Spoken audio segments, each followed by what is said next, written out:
Christy from Christy's Beautiful Life, and I'm here to do Trendy Tuesday for Spiegel Mom Scraps, and I'm going to combine it with a couple paper issues January 2017 challenges. So the first one is the sketch challenge, which you will have seen the sketch just before this.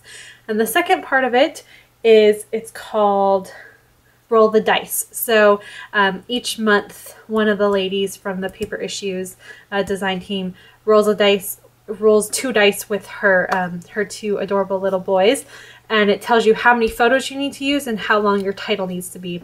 So this month it was 4 photos and a 4-word title.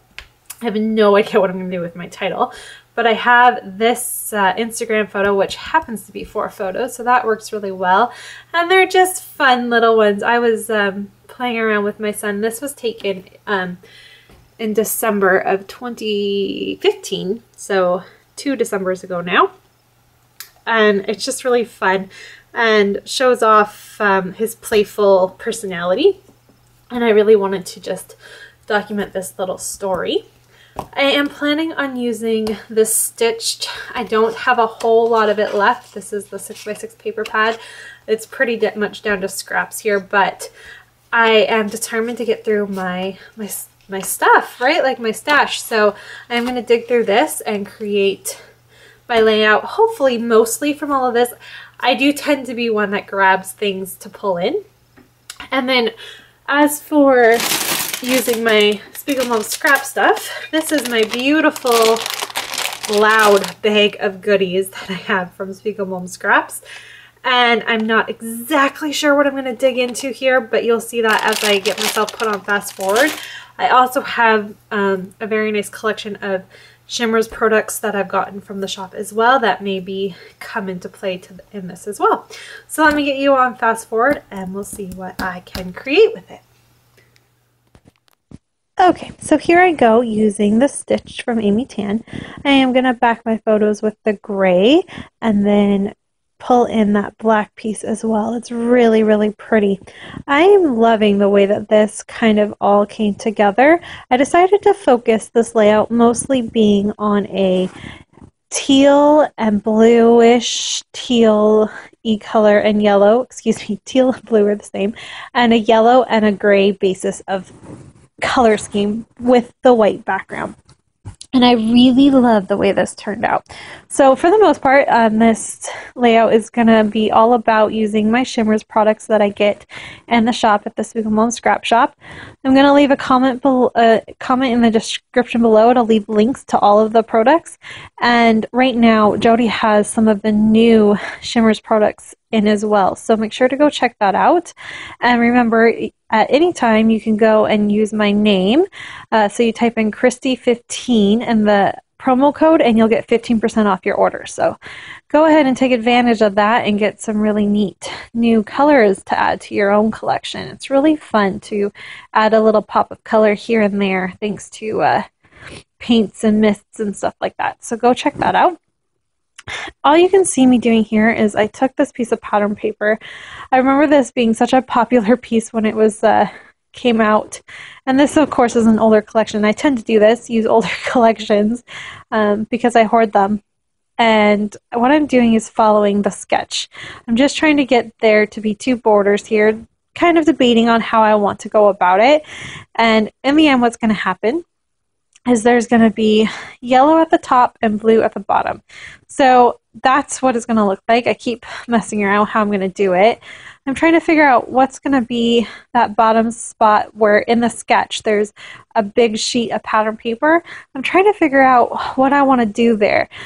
I'm really liking using this collection. I'm not exactly sure I want to bring in any other types of pattern paper, so I'm just going to kind of dig through it all and see what I can find and decide what I want to do here.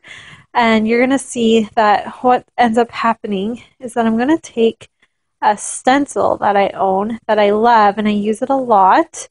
And I'm going to just take that along with some of my dazzlers, and it's the Foiled Again dazzlers. And I'm going to use that to create this really neat kind of border type layout, excuse me, I'm not talking very clearly, to use it to create the dimension for the top part. I thought it'd be neat to use a little bit more than just having the white background, so I'm going to do that. I'm showing you that I just did it simply by using some washi tape to tape off the area I wanted, and I was debating between the gold and the silver, but I definitely decided to go with the silver and keep that into that type of a frame. So I'm going to just start. I just grabbed a little sponge that I have, and I just went.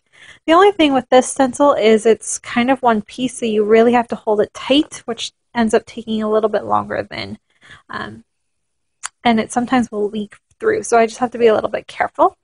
I was able to get it done though, and the final results are awesome. I love that. But before I lifted up the stencil, I'm also going to use a little bit of my vibes, and I love the way this turned out, and I just sprinkled some so that it would make little black dots, but still stay within the amount of the rectangles that are going around. Those aren't rectangles, the triangles that are going around. So you can peel it off and see what that looks like. I really love the way that that looks. It kind of adds a little dimension to it, and it's really neat. So I'm going to add back the little strips. And I'm on a new day here. This was a multiple day layout. This has been happening a lot lately. I don't have the ability to do it all at once. And what I ended up deciding was it would look really neat instead of it being with my photo to be the dimension, that piece right there instead could be the actual missing part to my sketch. So instead of using pattern paper, I used my stencil and some shimmers. I put on the pieces of pattern paper as well, and then I'm going to do some stitching and build up where I'm going to put my journaling. So I just grabbed a journaling card. This is also actually from the same collection, and I figured out my title. So I'm going to I have to use 4 words, and so my title becomes My Kind of Crazy, and I use them in the same color scheme. So everything's the same colors. I then went off camera because my camera was being a little silly, and I painted around where my photo and journaling is going to be. So there's a little bit added color and a pop of something there. And then I'm going to just kind of play around to decide where I want to put my title. I think about putting it up here. That was my original plan, was to have it up there to the right. But in the end, what ends up happening is I decide when I attempt to move it down to the bottom, I really like the way that looks and how it brings your eye down to the bottom, because right now everything is clustered up at the top third, which isn't really an issue, but I prefer someone's eye to go all the way around the page as to where I came with putting my title at the bottom. And because I'm using white alphas right there, it's not going to look really well. It's not going to go well being white, so I'm going to use the Lemon Drop Dazzlers and then just some watercolors to paint those two, so the word kind becomes blue and the of becomes yellow. Different shades than what I use with the rest of it, but I don't care. I really love the way those looked. I'm then going to add a few more products from the Spiegel Mom Scrap Shop. So I use 2 heart felties and one of the corks. That cork heart is a new thing in the shop as well, so don't forget to check that out. And what I end up doing is spraying the white heart yellow. And in the close-ups, you will see my final layout. It did kind of cut off on me, so you didn't see me do all the final embellishments, but you'll see them in the close-ups. So thanks everyone so much for watching, and I will be back next week with another episode of Trendy Tuesday. Bye everyone!